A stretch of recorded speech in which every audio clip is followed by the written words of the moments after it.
It's just connecting. There we Hi, go. I can see you now. See you and hear you. Yes, hello, hello. Good afternoon. How are you doing? I'm so excited to actually finally see you and instead of just talk to you on the phone. So nice to meet you, Lauren. So nice to meet you. I like your glasses. You look great. Thank you. Um, Thank you as well. Thank you. um, Thank you everyone for joining us. I am Lauren with Me Too Many Voices, and this is part of the Me Too Military March series. Today we are joined by Crystal Romero from Invisible Combat. She's going to lead a conversation on the policy reforms needed for military sexual trauma. There's been a lot going on in the military. Crystal, among other things, is a retired U.S. Army National Guard Master Sergeant. I think I got that right. Yes, that is Um, correct. and she's also the Chief Communications Director of Invisible Combat. Um, I'll pass it off to you to introduce yourself and Invisible Combat a little bit further. Thank you for being here. Thank you so much for the opportunity. Well, and thank you for that warm introduction. You kind of said it all. I am a uh, retired Army Master Sergeant. I served in the full-time for the Army National Guard for 16 and a half years. Uh, Wow. I served in various positions throughout my career, starting in logistics and working my way up all the way to um, through Homeland Security, working counter narcotics. I did a lot of work on the southwest border between New Mexico and Mexico, part of the border initiative. Uh, I worked in weapons of mass destruction for 9 years as on a federal team. We Wow. did a lot of response. We responded to when we had the Spatial Columbia disaster back in 2003. I was part of that recovery mission, which was um, a very humbling experience, to be honest. But I've worked in various areas of the military. I've worked with um, primarily, I worked in the environment of men. So my weapons of mass destruction unit, I was actually the only female, enlisted female for 8 years in that unit. And can report back positive feedback on that. You know, I was fortunate enough to work with some very respectable men, and who both it was like having 15 brothers and 10 fathers. So a little bit of a blessing and a curse at the same time, because you know, as a young female, everywhere we went TDY, it was like having, like I said, it was like having a bunch, you know, being chaperoned constantly by my brothers and my father. So it was both, you know, positive and negative, but never at any time did I feel unsafe. And that's how I know that, you know, this whole mission that we're on to, you know, to prevent sexual violence in our military is possible, because I'm living, you know, testament to that you can work beside men of all ages. You know, I joined the weapons of mass destruction unit when I was 22 years old and left there when I was 31. So, and I worked with other, you know, same age group, older. I worked with everybody from E3 all the way to '06. No issues. It was a very respectable environment, and that's how I know it's possible that we can, you know, accomplish this. And we just have to weed out the bad seeds. So, but that's my background as far as, well, I mean, a Reader's Digest version of my background. How I came to find Invisible Combat was more like they found me. When I began my advocacy work last year, um, I tell people that I became an activist the day I found out that Vanessa Guillen went missing, because I think, like the rest of us, it absolutely infuriated me and kind of just shaked me to my core. And another fun fact about me is I was a whistleblower in 2012, which is what actually derailed my career.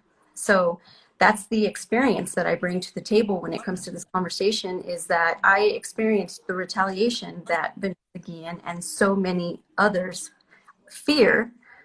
I lived through that.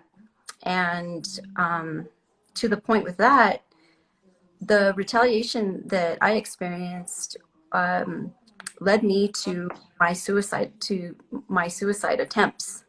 I did have two. So I'm also a suicide attempt survivor.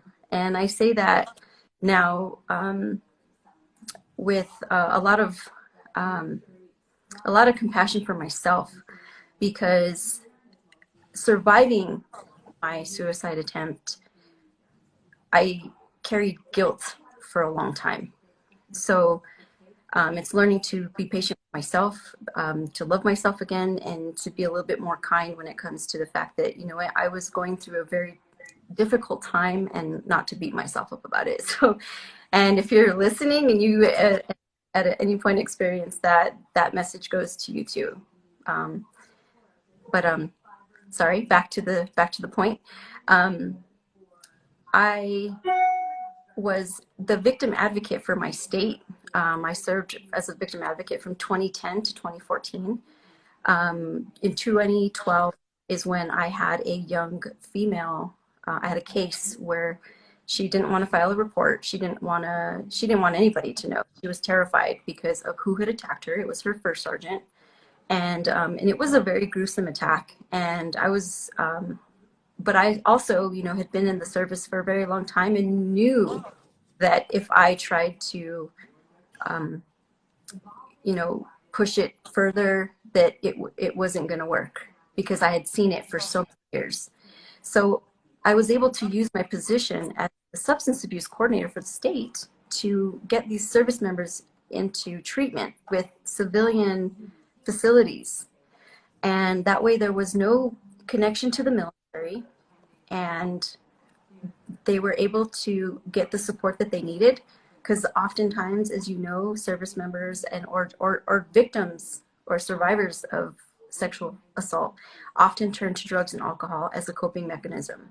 That's a matter of fact, 35% of them do. It's you know, the facts are out there. But um, this young lady had turned to heroin and methamphetamines, and she came to me because it was like the kind of the breaking point for her. She says, "Hey, I heard that I can talk to you. I heard that you're pretty down to earth. I'm a mess. I really need some help right now." And we sat down and had a conversation. And eventually, she opened up to me about why she had turned to drugs and alcohol. And you know, and I told her, I said, "Well, first of all, you know, I'm in a position of trust. I was a victim advocate, and but at the time, she was very young, and she actually didn't know what that meant."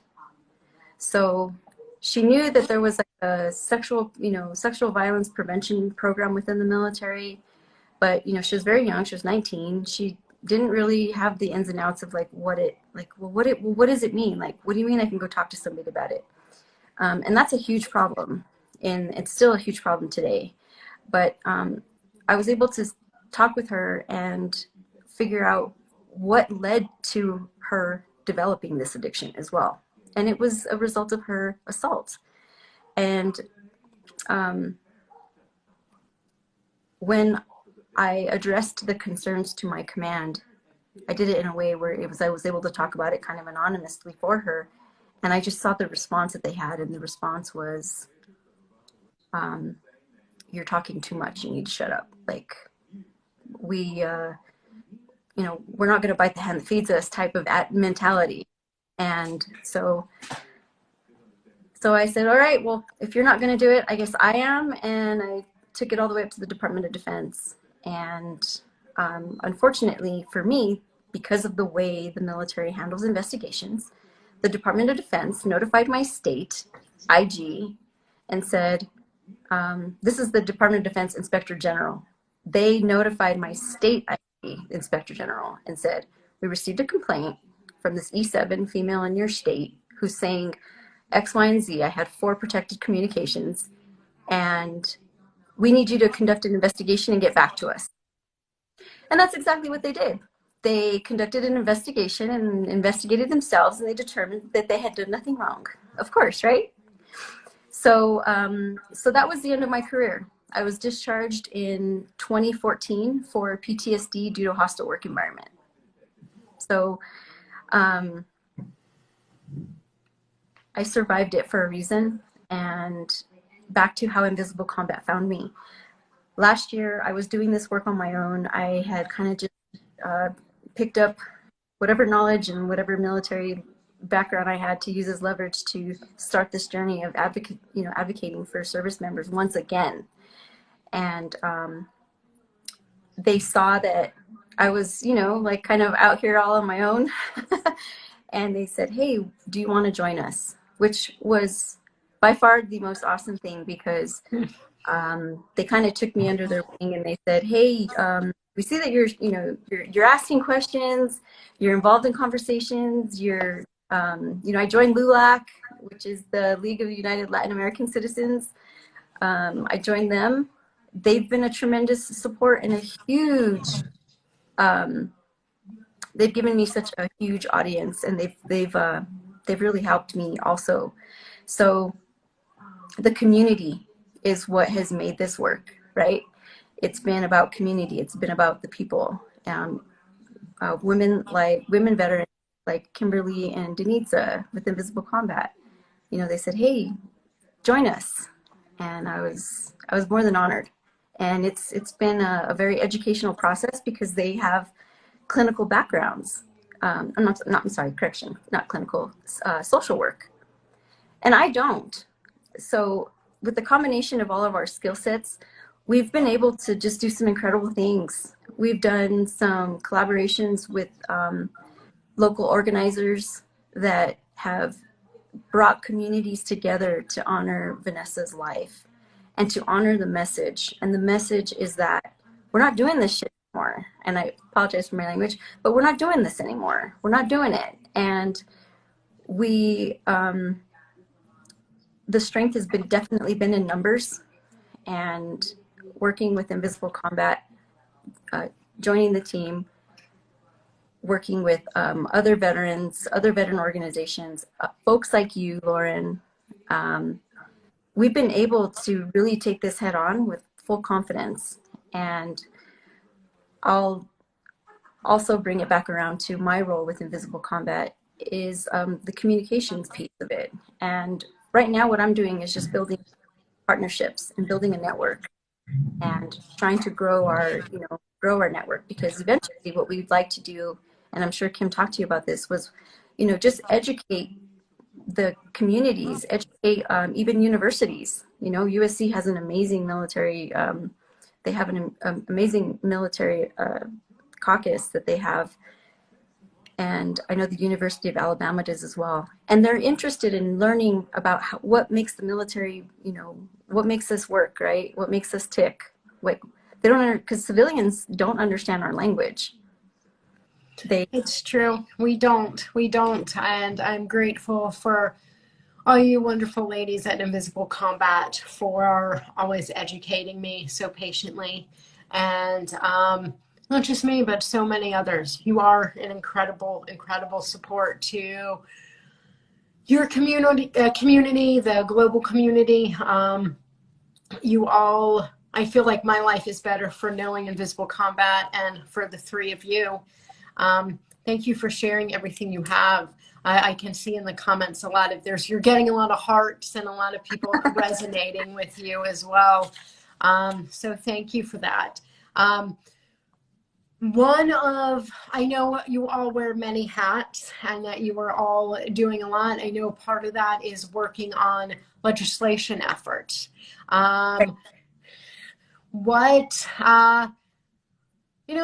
Let's talk a little bit about legislation and what that means for the military, what's happening now. I know specifically the I Am Vanessa Guillen Act, and how can people help? Let's dive in.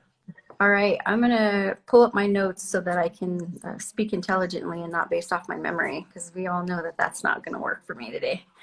So, well, first of all, the Vanessa Guillen Act is a transformative piece of legislation that's really going to change the way that the military investigates alleged cases of assault and harassment, which is huge for both sides of the fence. And when I talk about both sides of the fence, I'm talking about there's a huge issue with folks saying that, oh, well, there's all these false allegations, right? That's the attack. we're up here saying, we're about this prevention of sexual assault. And then you have the group of folks who are saying, well, what about all the false allegations? And it's like, this act, removing the chain of command from the process, also helps with that too. Because now this, this investigative source, which is outside of the chain of command, is able to investigate, and they can discover if it's a false allegation. They can substantiate or unsubstantiate, right? And that was like the whole point. So for the folks who are on the attack about this thing, saying, "Oh, you guys are just a bunch of angry women and angry men," yeah, we are. And there's a lot of people whose careers have been ruined by this. And this is going to help with that problem as well. This is going to eliminate that as well, because now there's going to be an actual investigation, because the chances of those investigations happen are not that frequent. But back to the Vanessa-Guillen Act, what it does is it's the decision to prosecute such charges on each of the service's chief prosecutor, rather than the chain of command of the victim or the accused. Okay, so the legislation also creates a process for service members to anonymously report cases of sexual assault or sex-related offenses to a chief prosecutor. And there's 7 components to the Vanessa-Guillen Act. The first one is that it would remove the commander's power to decide whether a sex crime case would go to trial. Because let's be real right now, commanders, unless they have a law degree and they work and have a criminology background, they don't have any business. It's like, I don't go to the dentist when my stomach hurts. Do you know what I'm saying? So just, to dumb it down, right? So there's that. The second one would have added sexual harassment to Chapter 47 of Article 120. And for folks who don't know what that means, to put it lightly, is that it puts it under the right article so that the prosecutors have a better chance of actually trying the case. Okay, right now we've got an average of 20,000 sexual violence, we'll just put it under that umbrella, cases of sexual violence a year that are reported, or that we know of, not reported, but that we know of. Okay, which is, we know that number's, that's not even close. And of those 20,000, we've got like 6,000 that actually get that go forward. And then of those ones, only like less than 3% are prosecuted. So it's clear that we have a huge problem. And it's clear also that the command has been incapable of taking care of this. That's the other big pink elephant in the room, wearing the tutu and the sunglasses, holding the sign that says, "I'm the big pink elephant in the room," is that this giving command the authority to try these cases has failed miserably. And I know that the Department of Defense has a really hard time swallowing that jagged little pill, but they've also been the one that's, they're the ones that are making the pills. It's like, you've made your own jagged little pill. So, so the Vanessa-Guillen Act has so many different areas of it. The third one would be to change, would have changed sexual harassment, have changed formal sexual harassment complaints to be investigated independently. This is where the kind of like the check the facts comes in. Okay, it's an investigation. It's a crime, right? You're accusing someone of a crime. So the investigation process, having it independently investigated, is so important, because that's goes back to eliminating the conversations about false allegations. Okay, so number 4 is given sexual harassment victims an option to keep their complaints confidential. That is huge as well, because it is extremely difficult to come forward and talk about the trauma. It's not easy. And having sat with survivors of sexual violence, it absolutely tears away at a person, and I guess just the psychological damage that's involved. You know, it's like you got to really handle this with care, and service members aren't always confident that the person that they're going to talk to, this position of trust, this person that they're supposed to trust, they're not confident that that person is trustworthy. So having the investigator be independent, I think, gives a little bit of, of hope to that survivor, because it's like, okay, this person is nowhere in my chain of command. So not only are they not going to find out, and they're going to further make my life a living hell. This is going to be looked at by somebody who doesn't know these people over here. So if that makes sense. The next component is it includes the Catch a Serial Offender program. When service members commit an act of sexual violence in the military, we don't have a sex registry, so to speak. And what's very interesting to me is that even though we are people of the United States like everybody else, right? Why are we exempt from being put on the sex offenders registry? I mean, at the end of the day, when you take your uniform off and you go home to your families, that's what we are. We're part of the community. We are, although as service members, they say you're on duty all the time. Yes, but we're also members of the community. So we should be expected to follow the same rules as the rest of the Americans, if that makes any sense. The next one would be to allow victims to file a complaint for monetary compensation up to $100,000 if the service was guilty of negligence. I think that is going to be a fight, just because right now, if you look at the DoD directives and the financial management regulations for the Department of Defense, if right now, if I were to get separation pay for medical disability separation pay from the military, which I did actually, I'll just use my situation. I received separation pay when I left the service. And when I went and filed for VA benefits, the first thing the VA did before writing me a check was, oh, by the way, that $60,000 that the Army gave you, we need that back. And right. So it's like, the Army is kind of like, here, we know we just ruined your life. Here's $60,000. Here you go. And then the minute I filed my VA compensation, the VA was like, thank you. We'll take that back now. So it's kind of like, how is that helping anybody? Please explain that to me. It's not. It is not. It's ridiculous. And so that we're throwing that one in there too. And the last one, I'm sorry, not the last one. Also, the seventh one which is the last one, would have required the Department of Defense to create and submit the following reports within 180 days after the enactment of the bill.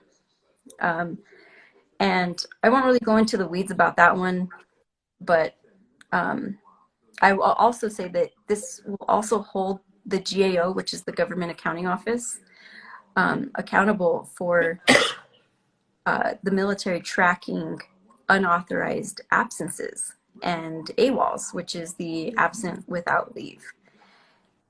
That also is going to get thrown into this. As you know, when they were looking for Vanessa Guillen, they found another service member in the process. So, I mean, it's kind of like there's a lot of egg on the Department of Defense's face right now, and as much as I am a supporter of our military and I believe in it, and not at any time will you ever hear me bash the military. this is about checks and balances. As a military organization, when we go in, we talk about loyalty, integrity, honor, respect, and selfless service. And every service has their values. Um, and but it's kind of like we're not going to cherry pick which of the values we're going to follow at any given time, right? It's like if we're going to have honor, we're going to have honor. And if we're going to have integrity, we're going to have integrity. It's not going to be like, well, today we're not going to have integrity. We're going to put that one up on the shelf because it involves my friend. Like, no, I'm sorry. That's not the way it's going to work. But also, removing this legislation, removing the chain of command from the process also eliminates that, because sometimes it's not always about, just to give people perspective, it's not always about friendships, okay? We're also talking about commanders not wanting to rock the boat, so to speak, because they're worried that it's going to interrupt with their promotions. You know, in my case, just to give an example, there were 8 officers involved with my case. And several of them were very open about expressing that, hey, they were like, Romero, sorry, I don't want to get involved. Like, I'm not going to bite the hand that feeds me. I had an 06 tell me that, a colonel, a full bird colonel, tell me, he says, I'm not going to bite the hand that feeds me. And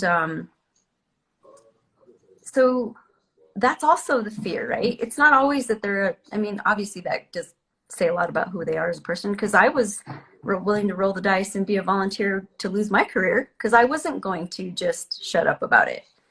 Not when I had young women who were being assaulted by their leadership in horrible ways. You know, this wasn't a case of, oh, we went to Applebee's and had a drink and drank too much and took it too far. No, this in the case that kind of broke the camel's back for me was a violent attack. And these survivors, they have to deal with so much.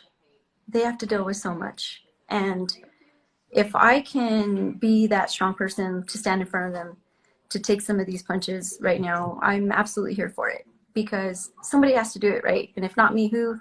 And there's so many organizations out there right now that are stepping up and talking about this. And I'm so proud of every single one of them. You know, there's so many advocates. Like I've said, I can't stress enough how many wonderful people I have met along the way. And I've met some incredibly strong people, men and women. That's another thing. This is not a gender issue at all. I'm constantly stressing that this is not about women only. Our men are being attacked as well and demasculated with the issues surrounding sexual violence. It's very demasculating. And having sat with male survivors, I can tell you right now that most males that are attacked as a result of sexual violence commit suicide within a year, because it's too much. And I've known some of those, and that's how I know that those are not just statistics on paper. And I've also buried some of my friends, both male and female, as a result of their sexual trauma, because they just couldn't take it. And they've drank themselves to death. And I'm so sorry to hear that. So, but that's more the reason why we're here, why I'm here, why you're here, why everybody who's joining in with us today, who took the time to listen to what we have to say, why they're here. And for those who are still suffering in silence, know that we're here and we're fighting for you. And um, and ready to, like I said, ready to absorb those punches because it needs to be done. It absolutely needs to be done. Thank But you. What strikes me the most, or I mean, a lot strikes me, is these things in the Vanessa Guillen Act are, nobody's asking for anything ridiculous. The fact that it's right, 2021 and these are things that it's like, can we have these, please?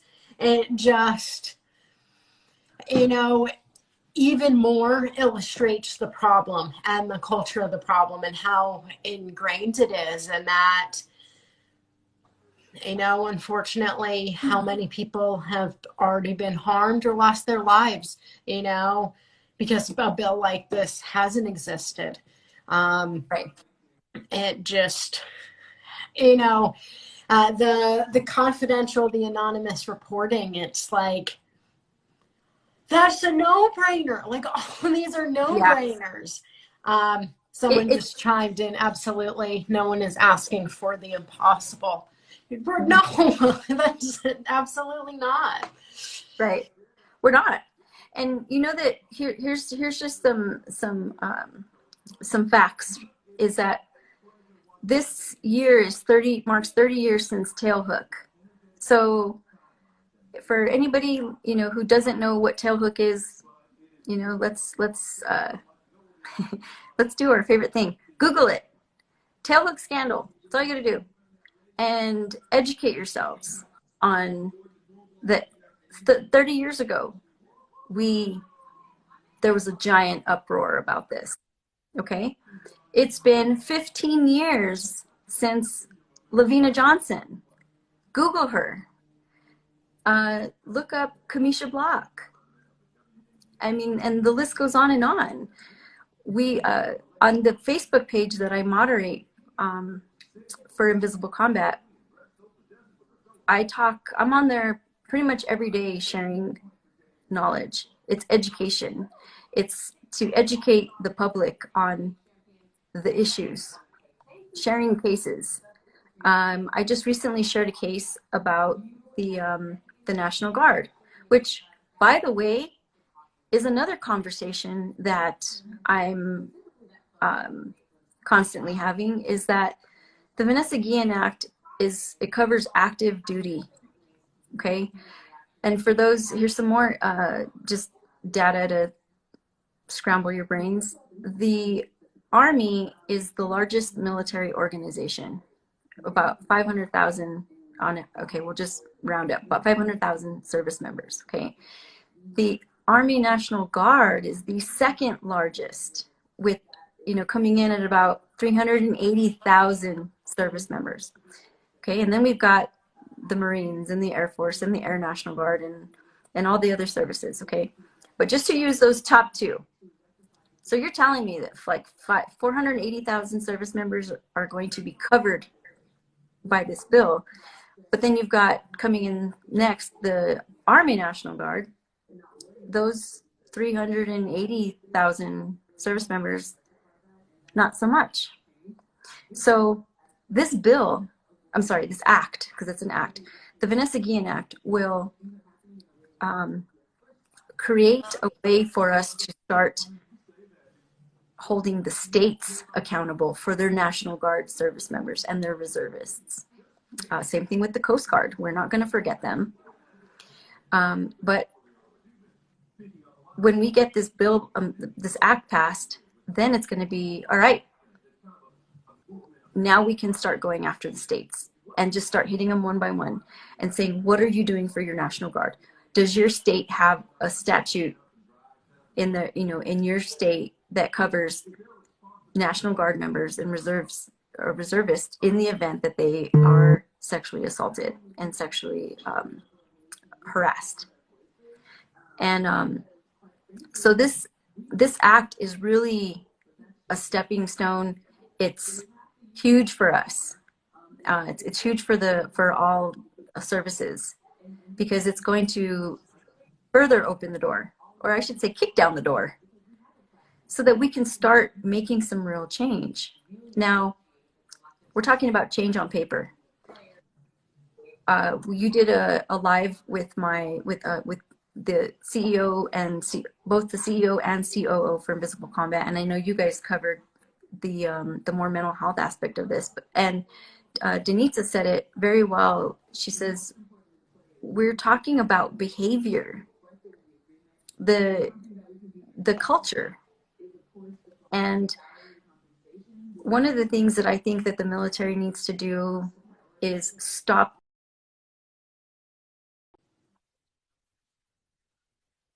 into the service. You can get a waiver. Folks, don't, here's some more education. You can get a waiver if you've been convicted of acts of sexual violence. You know, maybe there was an allegation or there was a complaint or whatever. You can get a waiver. It's almost like it's a hall pass. Wow. And what that does is now you've taken a member of the community who was, you know, I don't know, maybe they had been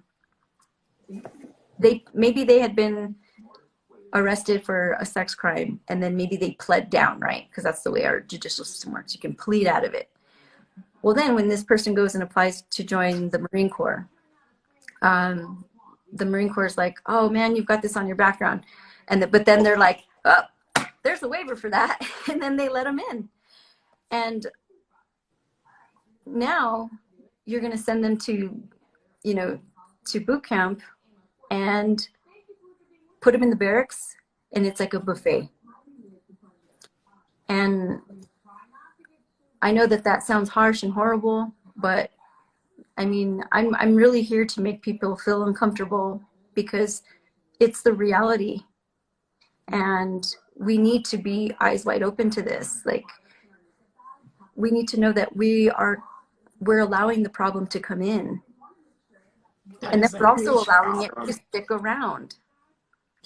It's not even, I mean, it's literally inviting these people in with open arms. And that is, that I did not know that. Wow. It's making my blood boil. Yeah. I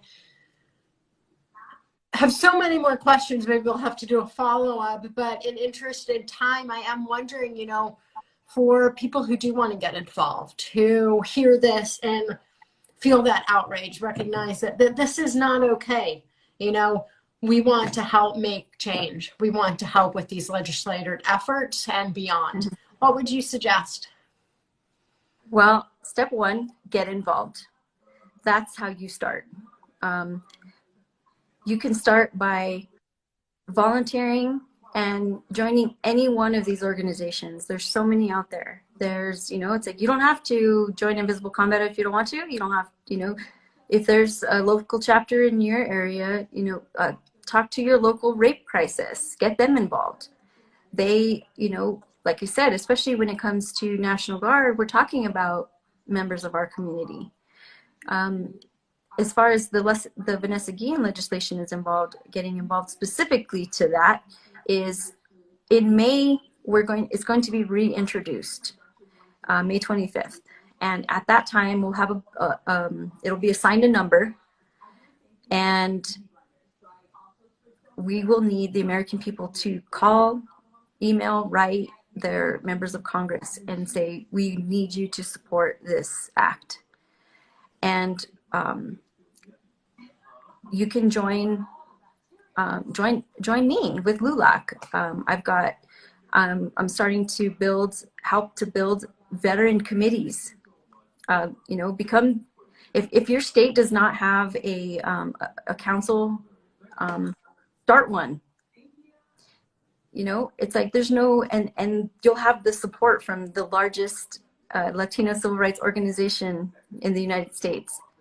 You know, join us, join the fight, get involved. April 22nd is the 1 year anniversary since Vanessa Guillen passed. Hold a vigil in your city, do a town hall, set up a Zoom, share the information online, talk about it. There's so many different things. Call your senators and your representatives, especially find out if your representative in your congressional district is a veteran. I don't know that there's a lot of politicians right now and members of Congress that don't know about the Vanessa Guillen Act, but it doesn't surprise me that if there isn't, okay? But call them. If you don't know who your members of Congress are, go to congress.gov, and the first link that pops up is find your representative. Click on that, put in your zip code. It'll tell you exactly what congressional district you're in. And on Invisible Combat, on many organizations already have templates on their website. So if you're like, well, I don't know what to say, go to any of these websites. The Invisible Combat Facebook page has it. The Justice for Vanessa Guillen group under Invisible Combat has it. There's a legislative Facebook page out there that was created by another veteran who she's literally designed a whole website talking about all of the bills that are regarding veterans right now. And it's like the Legislative Response Task Force, I believe. And I can't copy and paste into the comments right now. I guess I should have figured that out before I got on this call. But there's lots of ways to get involved. But calling your members of Congress is the number one way, because they're the ones who are going to push this and get it on the House floor. Last session, we only had 187 co-sponsors. We needed 218. That's how, it's like close but not close enough we were. But that also should tell you a lot about our members of Congress. And it's like, everybody says we support the troops until it comes time to support the troops, because actions talk. And us not getting that bill passed the first session spoke volumes about our support in the veteran community among, as far as with our members of Congress. So, but also, to be fair, knowledge is power. If they don't know about it, they can't help you. So if you're writing them, calling them, emailing them, and then they're not supporting it, then you get mad at them. Do you know what I'm saying? But it's like, don't start throwing rocks yet. It's like, find out, well, did they know about it? Did they provide, write them a letter. And you can ask in your letter for them to write you back. Hey, I want a response to this. And they will. And I know they will, because they have lots of 20-something-year-olds working for them round the clock. So that's a way to get involved. April 24th, our Sisters Keeper movement is holding a nationwide candle vigil for Vanessa Guillen and all the other members, survivors of this horrific crime. Reach out to them and say, hey, I want to add Oklahoma or whatever city to the list of cities. Right now, I think they're up to, I don't know, probably close to 20 cities around the nation that are going to do this. It does not have to be a big deal. A lot of folks are afraid because they're like, oh, well, I only have 5 people show up to my rally. That's 5 people that you just educated. And that's the key, is just keep the conversation going, get involved, call your senators, call your representatives, and just push for them and tell them, I want you to support the Vanessa Guillen Act. And if you know somebody in the service, you should definitely want to do this, because you're doing it for them. Our active duty right now, they can't go out and hold a sign. They can't go out there and say, please pass this bill or this act because it's really going to make a difference in my life. They can't do that because of the Ferris Doctrine. So it's up to us, the community, to do that for them. We have to be the voice for those who have not yet been impacted by this and who have not experienced the trauma. That's like the whole point. It's like we want to prevent further numbers. There's currently 1.5 million veterans receiving disability compensation for military sexual trauma. That's billions of your taxpayer dollars that are earmarked every year for disability compensation for military sexual trauma. When I tell people that, it absolutely blows their mind, because they're like, what? Yes, billions of dollars. And that's money that can be going to more important things like Infrastructure, helping, we have a huge homeless veteran problem. But why do we have a huge veteran homelessness problem? Okay, 35% of that, 35 to 40%, I believe, is related to military sexual trauma. It all comes back. It all comes back to the MST. It really does. While we wrap it up, I wanted to see if anybody had any questions, any more comments. Again, I am Lauren with Me Too Many Voices, and this is Crystal Romero from Invisible Combat. If you do have any questions or comments, feel free to put them in the comments, and we'll make sure we address them before we go. And yeah, I mean, there's lots, like I said, it's knowledge is power.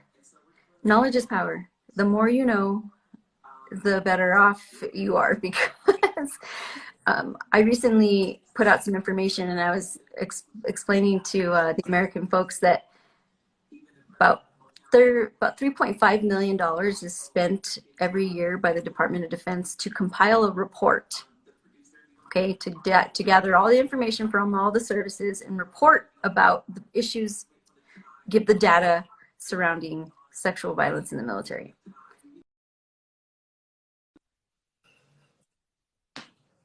Compile this report for an issue that we've been talking about for decades. And this is not, again, it doesn't just affect our women in the military, because sexual violence has been happening in the military since before women could even serve. Oh, so yeah, that's a great point. And the way that they camouflage some of the sexual assault in the male community is, well, they call it hazing, or I'm sorry, they don't call it hazing. They add it to the hazing. They add it to that. There's an answer for everything, isn't there? There is. I see one question coming in, and then we should wrap it up for time. Unfortunately, we'll have to do follow-ups. What would you say to young people joining the military? I would never discourage anybody from following their dream. It was my dream to serve, and I'm glad that I followed it. My message would be to educate yourself. Educate yourself, and also get involved. When you join the military, ask the questions. What happens, if something happens when you're going through the entry process, if someone is doing something that you're like, that doesn't seem right, ask questions. Ask questions. Like, can you show me where it says I have to do X, Y, and Z? I mean, know your rights too. Just because you're joining the service doesn't mean that you become an object and you're no longer a person. Ask questions, and also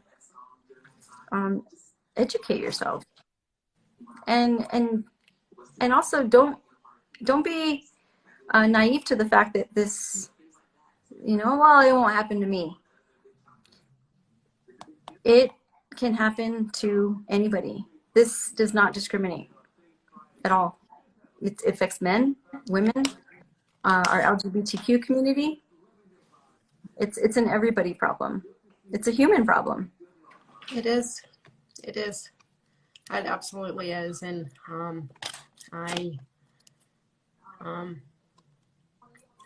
we need to support the troops, truly support them. Yep. It's as simple as that. I see my squad popping in here. Yes, thank you all. We're seeing all these amazing comments. You all are amazing. Thank you for spending part of your Tuesday afternoon with us. Thank you, Crystal, so much for joining and for teaching me so much, and for all this incredible work that you're doing. Again, I am Lauren with Me Too Many Voices, and this was Crystal Romero from Invisible Combat as part of the Me Too Military March Awareness Month here at Me Too Many Voices. Thank you so much, Invisible Combat, for all of the incredible work that you're doing, for the inspiration, for being brilliant, badass trailblazers. So thank Yeah. you all. And thanks to everyone who's doing the work in the communities, whether you're a veteran or not, you are being heard. Keep doing it. Keep being loud. Keep yelling at people. You know, this message needs to get across. So thanks for all the work, all in whatever you're doing to help this mission. I mean, I sincerely appreciate it. You're the best. Thanks again for being here, Crystal. No problem. Have a great rest of your day, Lauren. And it was wonderful to meet you. You too. Thank you. Thank you all so much. Have a good afternoon. Bye.